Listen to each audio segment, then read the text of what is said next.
So this is a new color. It's for Finn. He doesn't know that he has a new color. So Rolly wants to get rainbow dinosaur. It is so awesome. I was done. Okay. Good morning. Today we are getting our chores done. Things are a little wonky. We're doing the chores and then we're doing breakfast. I have not been sleeping good, so I have been slacking on breakfast. But it's probably not a bad thing because it's almost time to slow down on our homestead. And it's especially nice because everything around us is picking up and all the activities that our kids are going to and we're going to are picking up. So it's good that things at home are slowing down a little bit. And we're just working through that transition and getting ready to have fewer animals.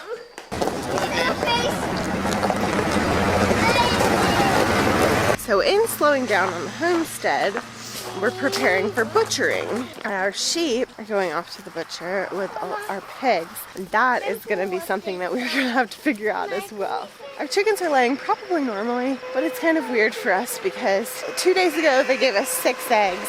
Yesterday they gave us 2.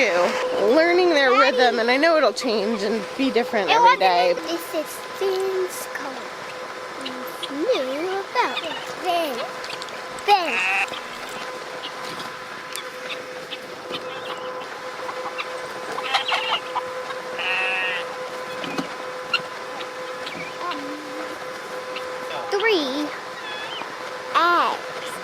So these little ladies are going to go off to freezer camp in 2 weeks from today, actually.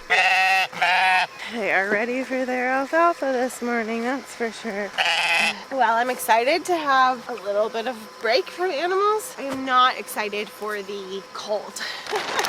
We haven't had a winter here yet. We moved here in March, but I suspect that we are going to have a lot of snow, which is something we wanted, and we need to just get some good sleds so that we can have so much fun with that. I'm not a big cold fan, and after our highest electric bill in the summer, I'm really not excited for the electric bill or trying to have a lower electric bill in the winter. It'll all work out.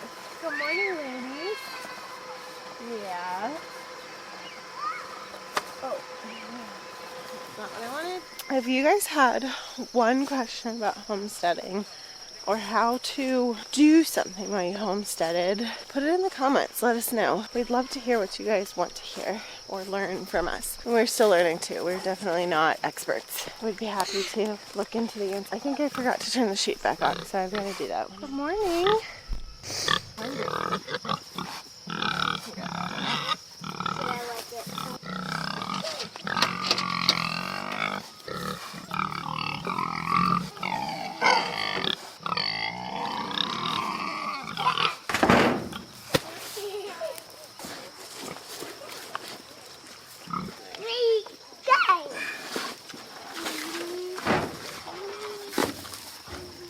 Alright, I now have a kid covered in dirt. I'm going to go check the sheep fence to make sure I turned it back on, and I'm going to make sure the pig fence is back on too.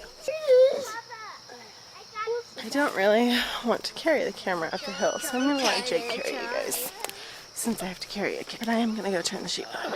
Lost the kid talking with Jake about this plant. It is called snake root, I think. American bonzita. It is toxic to livestock, but my theory is that God did not design animals to eat things that were toxic to them. Look, they're not even touching it. Very interesting that they're not even touching it. Well, that's what I was just reading, is like they shouldn't, like, since there's other sources around, it's not palatable, so it would really only be if we like forced them in there and left them there for too long. Alright, sheep fence is on. Good to go on that. I am now covered in dirt and mud because this one is covered in dirt and mud. Once our sheep and our pigs go to freezer camp, life will be a lot slower around here for morning chores. It'll just be the chickens, Finn, and the cats. And I think that's how God intended it, for us to slow down in the fall and winter months. and then pick up again in the spring and summer months. And so I'm really excited to do that this year and change our life seasonally. And I'm also trying to cook more seasonally, at least in my head I am, because we love our fresh tomatoes in the middle of winter, but that's not natural. That's not the way that God designed it. And so I'm definitely working on that and thinking about that as the summer comes to an end. Let's go check and make sure we have the pig bucket, and then we'll go inside and make breakfast. I definitely do not prefer doing it this way, but if I sleep in, the chores need to be done before breakfast. And so I need to stop sleeping in. And you see what I see? Pig bucket. And that's it on chores this morning. Remember, slow isn't bad. Slow doesn't mean you're not doing what you need to do. Sometimes it's just seasonal and it's what you're supposed to do. What you doing? I'm watching them climb. I was like, where is everybody? Where we should be outside. How do you know your kids are getting enough time outside? You can dust them off. Hey, guys. Did you get another one? Yeah. I'm gonna eat it. Hey, babe, what are those? I can't find my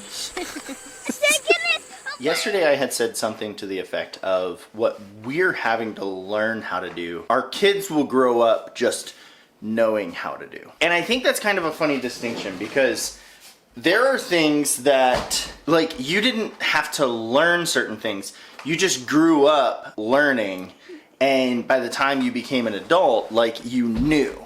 And while a lot of people could argue that the world is different than it used to be, I don't really necessarily agree with that. I think more often than not, when we look at really, really successful families generationally, a lot of times the kids do what the parents did because they grew up around it. They didn't have to go to school and learn how to do it. And don't get me wrong, like, some vocations you may not want to do. Let's look at, like, real estate developers. Their kids are better real estate developers than they are because the first generation had to figure it out.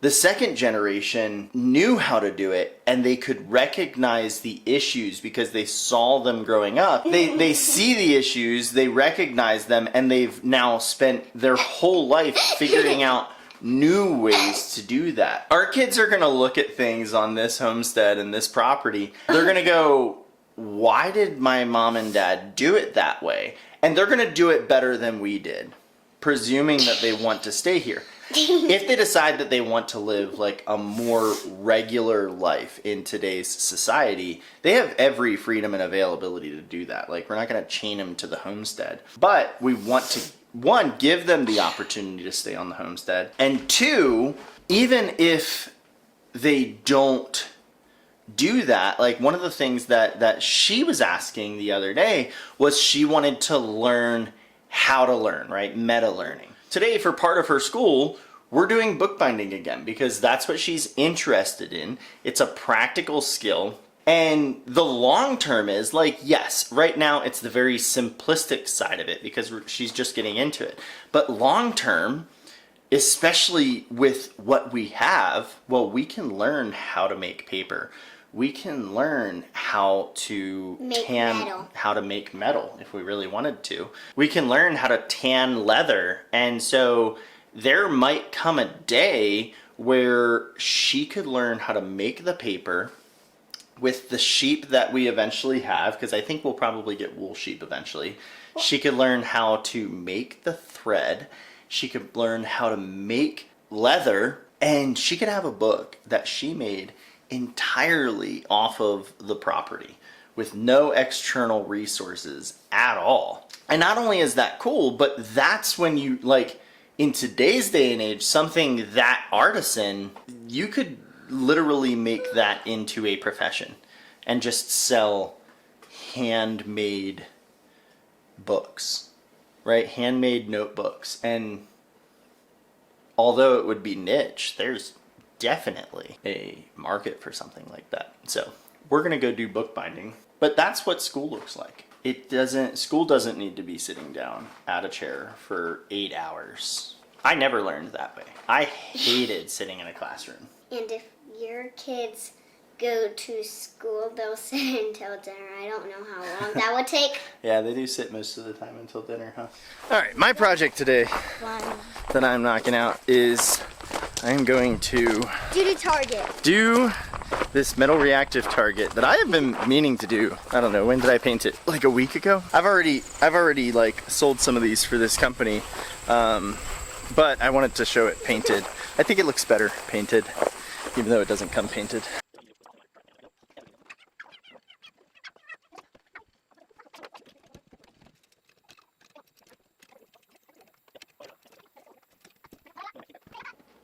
After years of rushing around, intentionally going slow feels real slow. Like, it's difficult.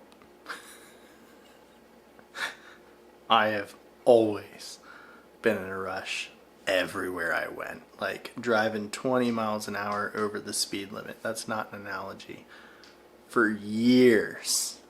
Because I just needed to get there and wait. So, trying to figure it out. But it's all part of a process. So here's your daily reminder to always be thankful for the process.